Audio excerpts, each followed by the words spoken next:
তো এখানে এই আয়াতের তাফসিরে অনেক তাফসিরকারকরা আমি যেটা বলছি এটাকে তারা অস্বীকার করেন।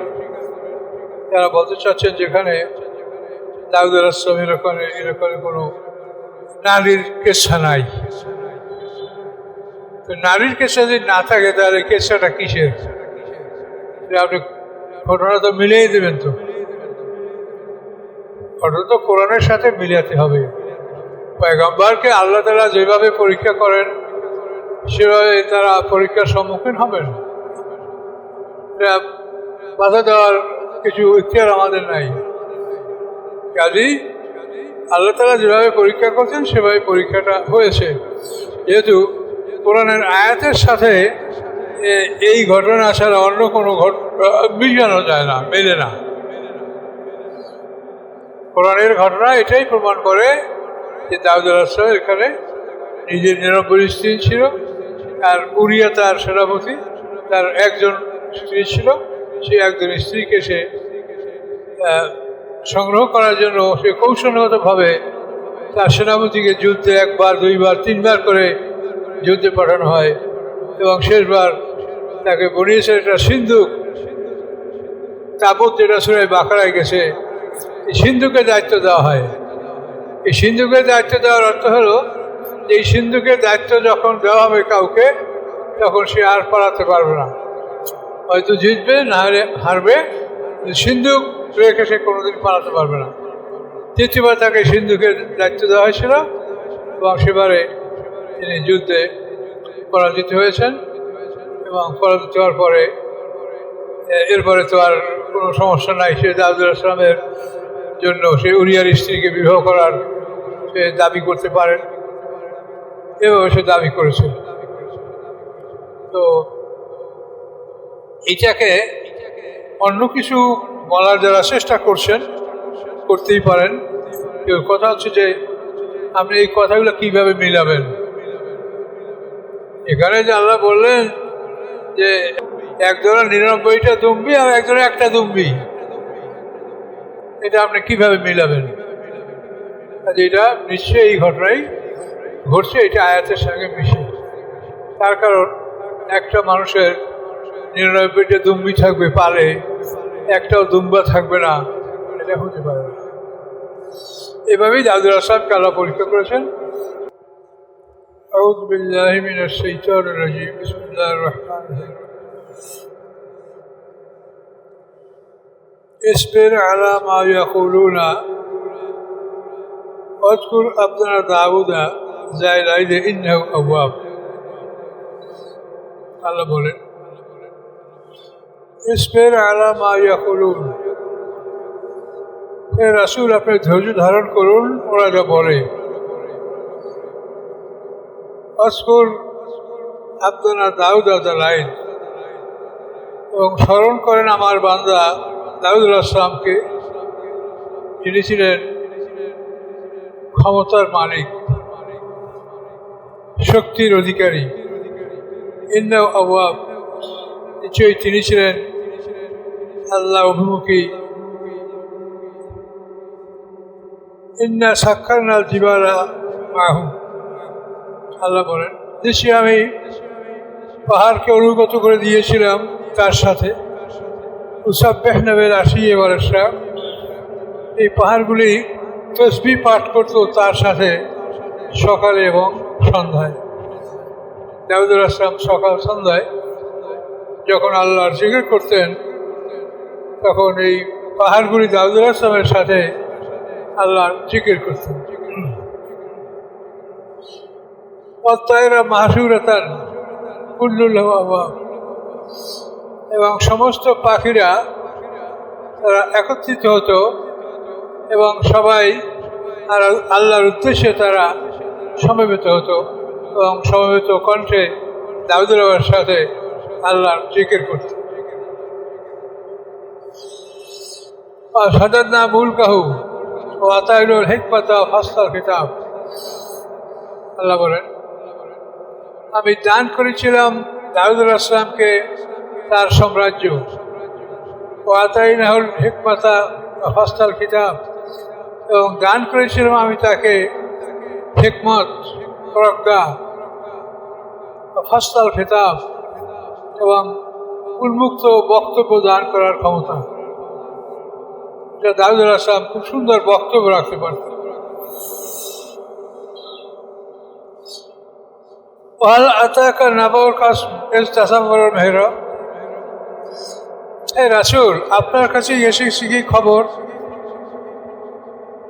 আল খাসম, ওই তর্ককারীদের, ইজ তাসাওয়ারুল মেহরাব, যখন তারা মেহরাব অতিক্রম করেছিল, যখন তারা দেওয়াল অতিক্রম করে মেহরাবের মধ্যে প্রবেশ করেছিল। দাউদ আলাইহিস সালামের জীবনের ঘটনা আল্লাহ স্মরণ করে দিচ্ছে। তো এই বিবাদমান ব্যক্তিদের খবর কি আপনার কাছে এসেছে? দেখালু আলা দাউদা, যখন এই বিতর্ককারী দুই ব্যক্তি দাউদের আশ্রমে দাখিল হয়েছিল, ফাজা মিনহুম, দাউদ আলাইহিস সালাম তাদের থেকে ভীত হয়ে পড়েছিলেন।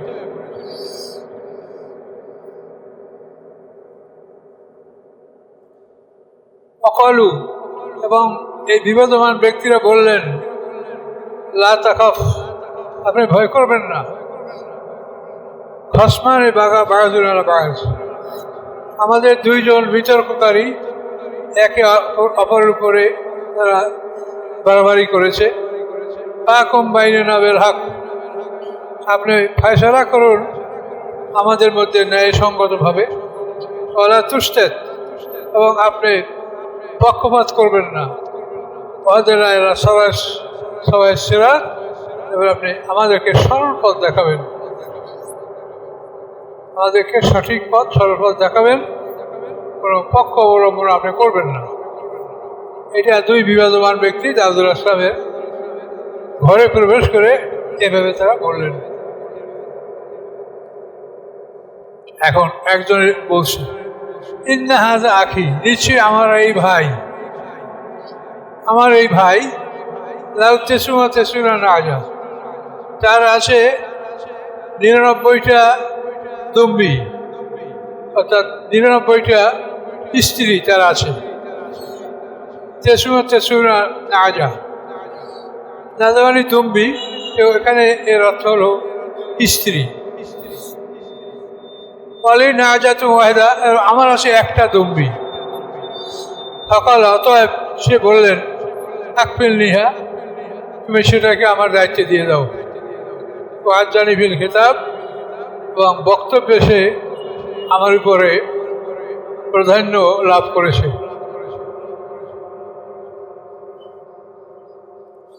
এর দুজনের ঝগড়া।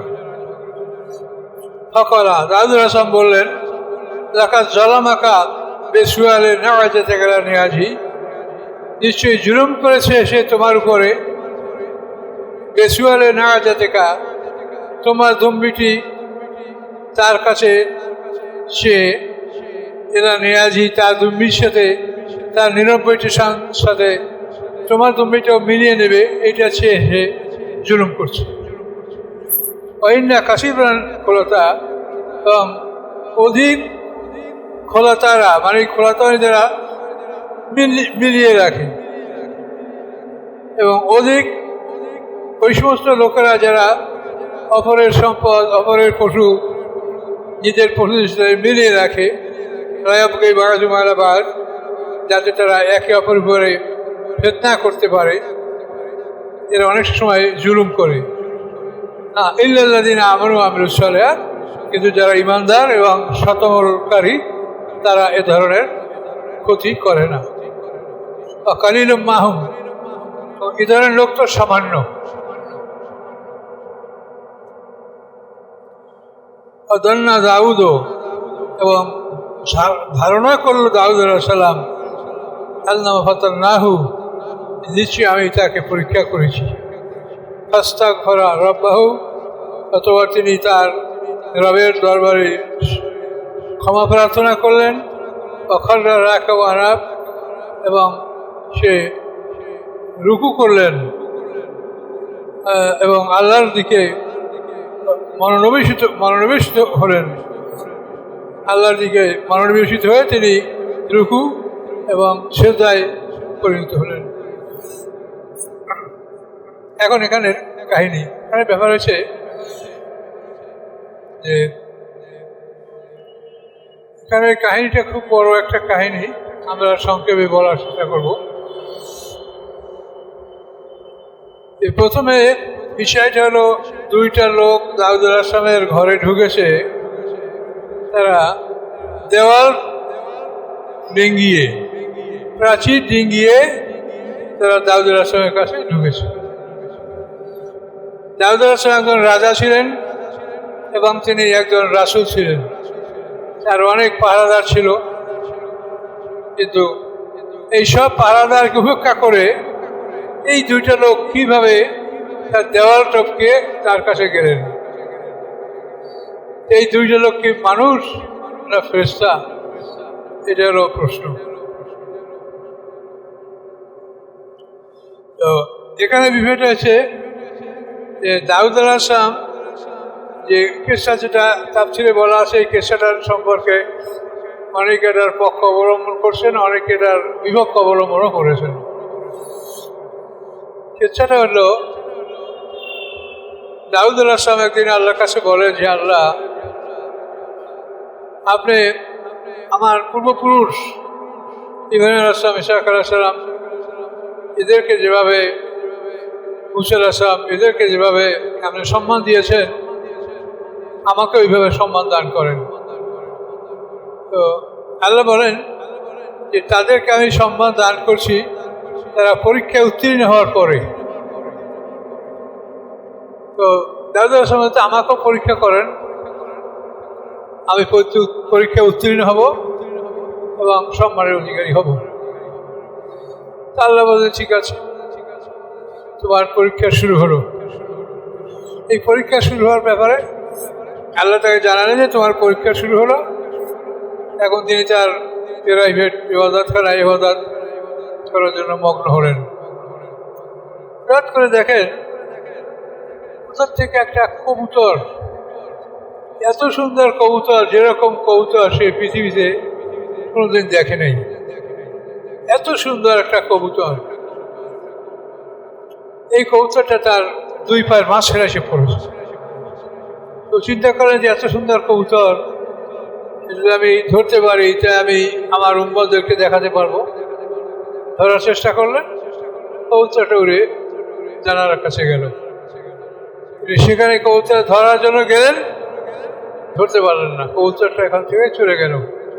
কিন্তু ওইখানে জানালায় দাঁড়াইয়া তিনি দেখতে পেলেন এক মহিলা গোসল করছে। এই মহিলা তারই এক সেনাপতি উরিয়া, তার স্ত্রী। এই মহিলাকে দেখে অবাক হয়ে গেলেন, এবং এই মহিলা যখন বুঝতে পারলো যে তাকে কোনো পুরুষ দেখতেছে, তখন সমস্ত চুলরা নিজের দেহটাকে ঢেকে ফেললেন। এটা দেখে তিনি আরো আশ্চর্যান্বিত হলেন।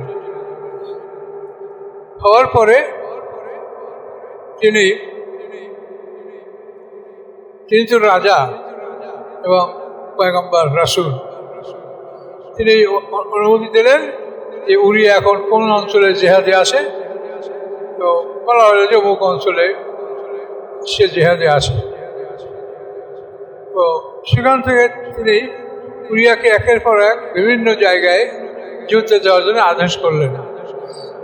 1, 2, 3 নম্বরে উরিয়া শাহাদাত বরণ করলেন। শাহাদাত বরণ করার পরে তিনি তার স্ত্রীকে বিবাহের জন্য প্রস্তাব করলেন।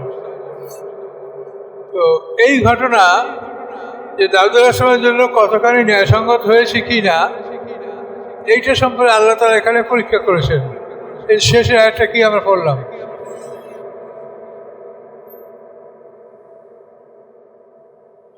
এই যে লাকাদ যালামাকা বিসুআলি নাআজিকা লিআজি, এরা দুইজন এসে বলল যে আমার একটা উট আর ওনার 99টা উট দুম্বি। এখানে এগুলি যে মানুষ নয়, তার কারণ একই পালে একটা মানুষের 99টা দুম্বি থাকবে সব, তার মধ্যে একটাও দুম্বা থাকবে না, খারুফ। এটা একটা আশ্চর্য ব্যাপার, এটা হতে পারে না। একটা বকরির পাল যদি হয়, 99টা বকরি সবই বকরি দুম্বি, আর কোনো পুরুষ নাই তার মধ্যে, এটা অসম্ভব ব্যাপার। এখানেই বোঝা যায় যে এটা আরবি ভাষায় এই দুম্বি দ্বারা মহিলাদেরকে বোঝানো হয়। তো এখানে এই দুইটা লোক এইভাবে আইসা যখন বললো যে ওনার আছে 99টা দুম্বি, আমার আছে একটা দুম্বি, আমার দুম্বিটাও সে আমার কাছে দাবি করে আমাকে সে কথায় হারিয়ে দিয়েছে। আমি তার কথায় হেরে গেছি এবং তাকে আমি আমার দুম্বিটা দিতে আমি বাধ্য হয়েছি। তো এই কথায় শেষ পর্যন্ত দাউদ আলাইহিস সালাম নিজেই যখন রায় দিলেন যে এভাবে একজন মানুষ অন্যজনকে সুয়াল করে তার থেকে তার 99টা দুম্বি থাকা সত্ত্বেও তার একটা আছে, সেই একটা দুম্বি তার থেকে নিয়ে নেওয়া, এটা জুলুম। এটা বলার পরে দাউদ আলাইহিস সালাম কি বললেন আল্লাহর সামনে? আল্লাহ কি বললেন? দাউদ আল্লাহ ফাতানাহু, দাউদ আলাইহিস সালাম ধারণা করলেন যে নিশ্চয়ই আমি তাকে পরীক্ষা করেছি। ফাস্তারা রাখবাহু, সে তার রবের নিকট ক্ষমা প্রার্থনা করেছে, খররা রাখ আনাব, সে এবং বুঝতে পেরেছে যে আমার এটা ভুল হয়েছে। এই যে রায়টা উনি দিলেন, কি রায় দিলেন? যে তোমার একটা বকরি সে তোমার কাছে চেয়ে যে তোমার কাছ থেকে এটা সে মালিক হয়েছে, এটা জুলুম। এই রায় দেওয়ার পরেই সে বুঝতে পারছে যে এটা তার নিজের উপরেই জুলুমটা করা হয়েছে, সে নিজেই অপরাধটা করেছে। এই জন্য এখানে বলা হচ্ছে। তো এখানে এই আয়াতের তাফসিরে অনেক তাফসিরকারকরা আমি যেটা বলছি এটাকে তারা অস্বীকার করেন। তারা বলতে চাচ্ছেন যেখানে দাউদ আলাইহিস সালাম এরকম কোনো নারীর কেচ্ছা নাই। তো নারীর কেচ্ছা যদি না থাকে তাহলে কেচ্ছাটা কিসের? আপনি ঘটনা তো মিলিয়ে দেবেন, তো ঘটনা তো কোরআনের সাথে মিলাতে হবে।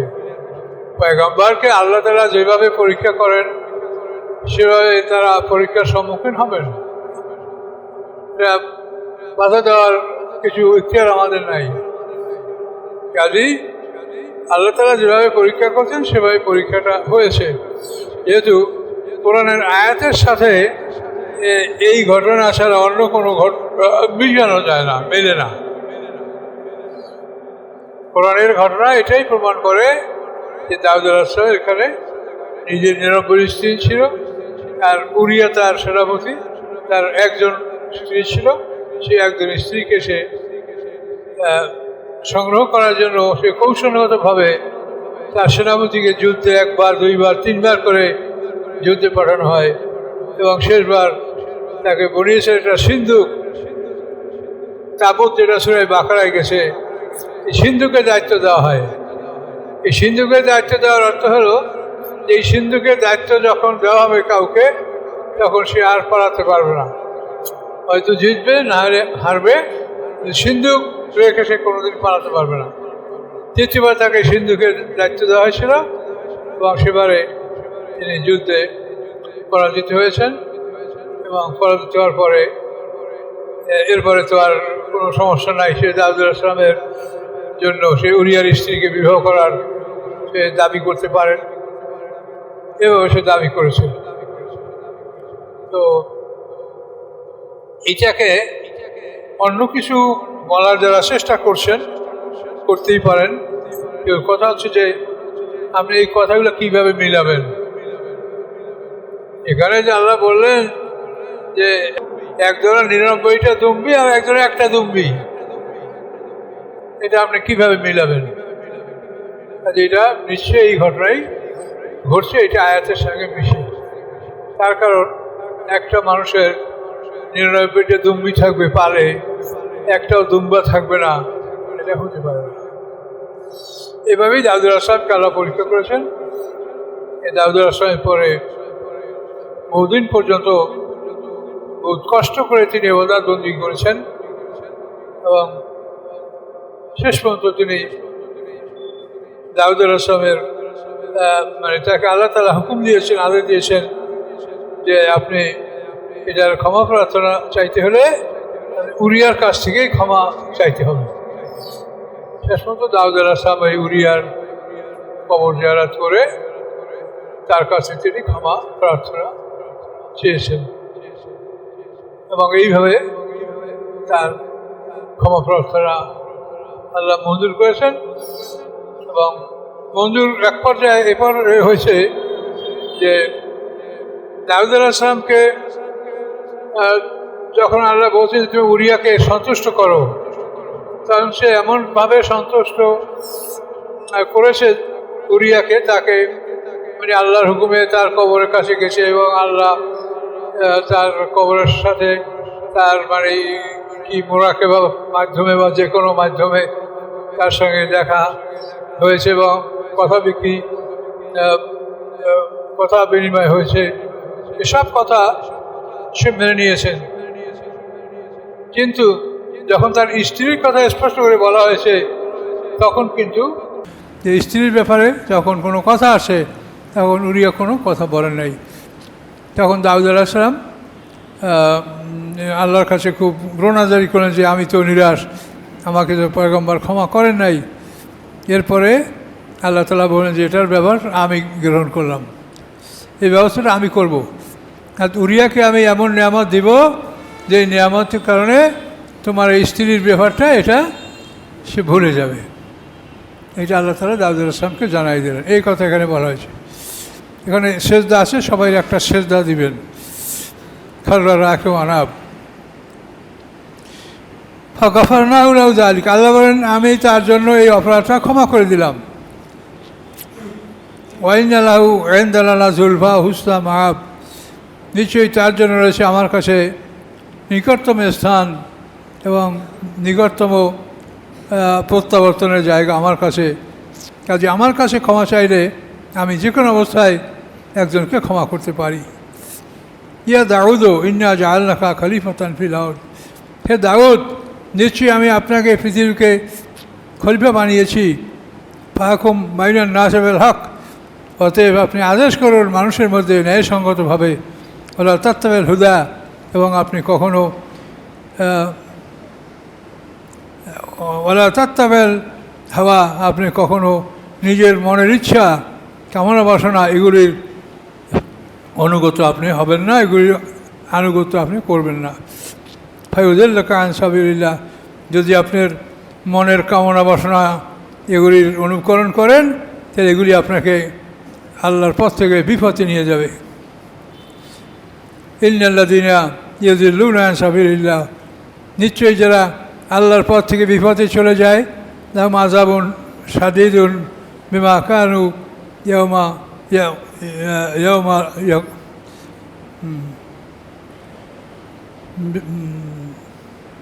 আযাবুন শাদীদুন বিমা নাসু ইয়াওমাল হিসাব, এই জন্য তারা হিসাবের দিনকে ভুলে গেছে।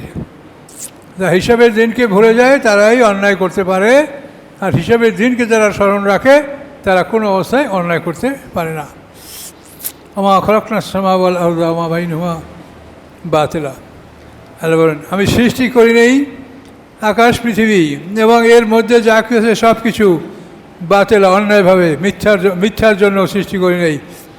যালিকা যন্নুল্লাযিনা কাফারু, এবং এটা হচ্ছে কাফেরদের ধারণা যে আমি আকাশ পৃথিবী অন্যায়ভাবে সৃষ্টি করেছি, এটা কাফেরদের ধারণা।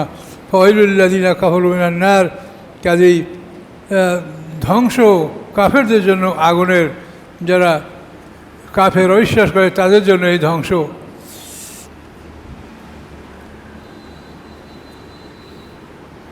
আম নাজআলুল্লাযিনা আমানু ওয়া আমিলুস সালিহাত কাল মুফসিদিনা ফিল আরদ, অথবা আমি কি করব আল্লাযিনা তাদেরকে আমানু আমিলুস সালিহাত, যারা ভালো কাজ করেছে ঈমান এনেছে, কাল মুফসিদিনা ফিল আরদ, পৃথিবীর মধ্যে যারা ফাসাদ করে তাদের মতো কি আমি করব?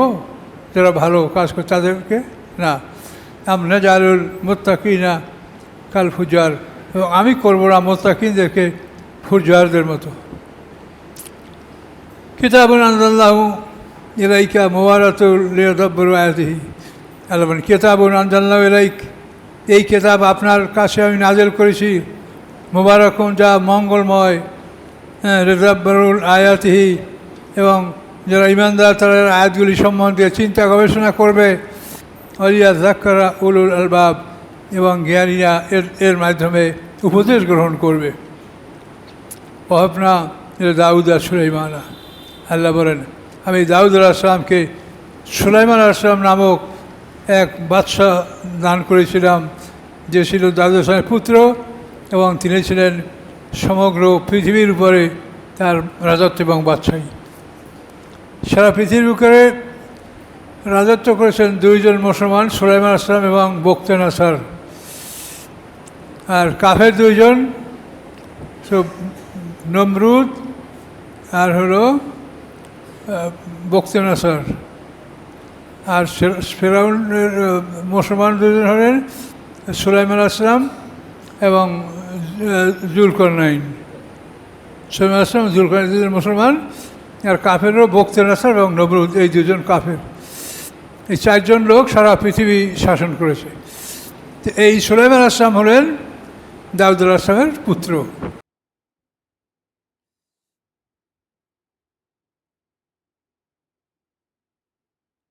আপনারে দাউদ আর সুলাইমান, আল্লাহ বলেন আমি দান করলাম দাউদ আলাইহিস সালামকে সুলাইমান আলাইহিস সালাম নামক পয়গম্বর।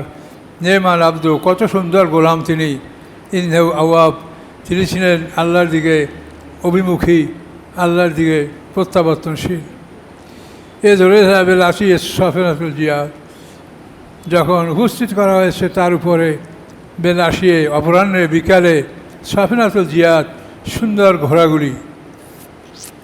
ফকাল আইনি আহবাবতু হুব্বাল খায়রি আন যিকরি, তিনি বললেন যে নিশ্চয়ই আমি ভালোবাসি এই পশুর ভালোবাসা, আন যিকরি রব্বি, আমার রবের স্মরণের চেয়ে, হাত্তা তাওয়ারাত বিল হিজাব, এমনকি সূর্য পর্দার আড়ালে চলে গেল। অর্থাৎ সুলাইমান আলাইহিস সালামকে আল্লাহ তাআলা যে সম্পদ দান করেছিলেন, তার মধ্যে 1000 সম্পদ ছিল ঘোড়া, খুব সুন্দর।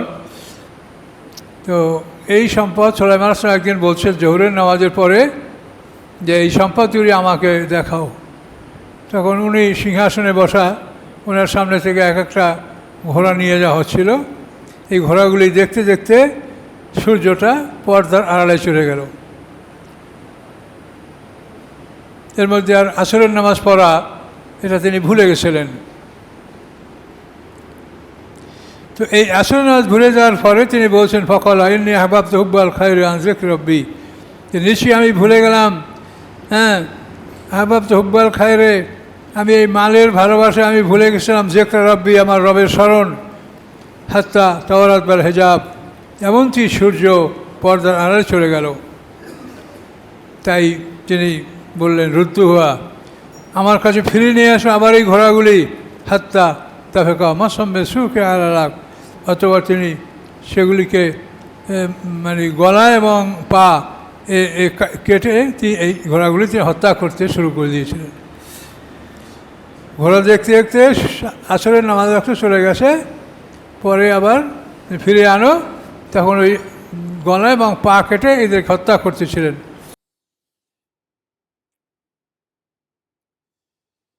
ওয়ালাকাদ ফাতান্না সুলাইমানা, আল্লাহ বলেন নিশ্চয়ই আমি পরীক্ষা করলাম সুলাইমান আলাইহিস সালামকে, ওয়ালকাইনা আলা কুরসিয়্যি জাসাদান, এবং আমি ঢেলে দিয়েছিলাম তার সিংহাসনে একটি দেহকে, সুম্মা আরাব, অথবা সে আমার দিকে প্রত্যাবর্তন করেছিল। এখানে দুইটা কাহিনী এখানে বলা আছে। একটা হলো সুলাইমান আলাইহিস সালামকে আল্লাহ তাআলা ঘোড়ার মাধ্যমে পরীক্ষা করেছিলেন। এই ঘোড়া দেখতে দেখতে তার আসরের নামাজ ফুরিয়ে গেল। আল্লাহ তাআলা সুলাইমান আলাইহিস সালামের জন্য, যখন সুলাইমান আলাইহিস সালাম ঘোড়াগুলি ফিরিয়ে আনা হচ্ছিল এবং হত্যা করা হচ্ছিল, তখন সুলাইমান আলাইহিস সালাম কী করলেন, এই ঘোড়াগুলিকে এভাবে জবা এবং কোরবানি করলেন।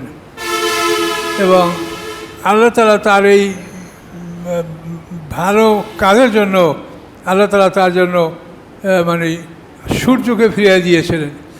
ডুবন্ত সূর্য সুলাইমান আলাইহিস সালামকে আল্লাহ ফিরিয়ে দিয়েছিলেন। পরবর্তীতে তার সূর্য তার কাছে ফিরে আসছিল। এই সূর্য ফিরে আসার পরে সুলাইমান আলাইহিস সালাম আসর নামাজ কাজা করছেন এবং আল্লাহ তাআলা সুলাইমান আলাইহিস সালামকে এই সূর্যের বিনিময়ে আল্লাহ তাআলা সুলাইমান আলাইহিস সালামকে হাওয়ার তখ্ত দান করেছিলেন যে তুমি সুন্দর ঘোড়াগুলি জবাই করে ফেলেছ, তো তুমি আর যুদ্ধ করবে কিসে, কাজেই তোমাকে আমি হাওয়ার তখ্ত দান করে দিলাম। সুলাইমান আলাইহিস সালামকে আল্লাহ হাওয়ার তখ্ত দান করেন এই ঘোড়াগুলি তিনি হত্যা করার ফলে। এই কথা আল্লাহ বলেছেন। কলা রব্বিক ফিরলি ও হাবলি মুলকান লায়ান বাগিল হামিম বাদি ইন্নাকা আনতাল ওয়াহ্হাব। হে আমার রব, আমাকে ক্ষমা করে দেন এবং আমাকে এমন সাম্রাজ্য দান করেন যে আমার পরে এইরকম সাম্রাজ্য আর কেউ যেন না পায়। ইন্নাকা আনতাল ওয়াহ্হাব, আপনি সবচাইতে বড় দানশীল। তো এই আয়াতে তাফসিরে বলা আছে যে সুলাইমান আলাইহিস সালাম আল্লাহর কাছে দোয়া করলেন যে আল্লাহ, আপনি আমাকে যে সাম্রাজ্য দান করেছেন আমার পরে এইরকম সাম্রাজ্য আর যেন কেউ লাভ করতে না পারে। তো এখানে দেখা গেছে যে আমাদের রসুল মুহাম্মদুর রাসূলুল্লাহ সাল্লাল্লাহু আলাইহি সাল্লাম তিনি একদিন তাহাজ্জুদ নামাজ পড়তেছেন, কিন্তু তার নামাজ নষ্ট করার জন্য শয়তান মসজিদে ঢুকে তার নামাজ নষ্ট করার চেষ্টা করছে। আল্লাহ রসুল এই শয়তানটাকে ধরে বাইন্ধে রাখছে মসজিদে একটা খুঁটার সাথে। তো এভাবে আজান হওয়ার পরে আল্লাহ রসুল এই শয়তানটাকে ছেড়ে দিয়ে তিনি ফজর নামাজের পরে মুক্তাদি দিকে মুখ ফিরিয়ে তিনি বলতে লাগলেন যে আমি আজকে একটা শয়তান বেঁধে রেখেছিলাম, যেই শয়তান আমার নামাজ নষ্ট করার জন্য আসছিল, কিন্তু আমি এই শয়তানটাকে ছেড়ে দিয়েছি। কেন? এই একটা দোয়া যে সুলাইমান আলাইহিস সালাম বলেছেন যে আমাকে মাফ করে দেন এবং আমার পরে যেন আমার সমকক্ষ কোনো সাম্রাজ্য কেউ দান করতে না পারে। এই যে দোয়া করেছিলেন, এই দোয়ার কারণে আমি এই শয়তানকে ছেড়ে দিয়েছি। তো সাহাবায়ে কেরামরা খুশি হলেন, কিন্তু তারা খুব আফসোস করতে থাকলেন যে আল্লাহ, আপনার নামাজ কোন শয়তান নামাজ নষ্ট করার জন্য আসতেছিল, এটা বললে আমরা দেখতে আমরা খুশি হতাম। কিন্তু আল্লাহ রসুল বললেন যে আল্লাহ তাআলা এটা নিষেধ করেছে। আল্লাহ তাআলা নিষেধ করে দিয়েছে যে যে সুলাইমান আলাইহিস সালামের দোয়া, এই যে রব্বিক ফিরলি ওয়া হাবলি মুলকান লা ইয়ানবাগি লিআহাদিন মিন বা'দি ইন্নাকা আনতাল ওয়াহ্হাব। হে আল্লাহ, আমাকে ক্ষমা করে দেন এবং আমার পরে এরকম সাম্রাজ্য আর কেউ না পায়, আপনি সবচেয়ে বড় দানশীল।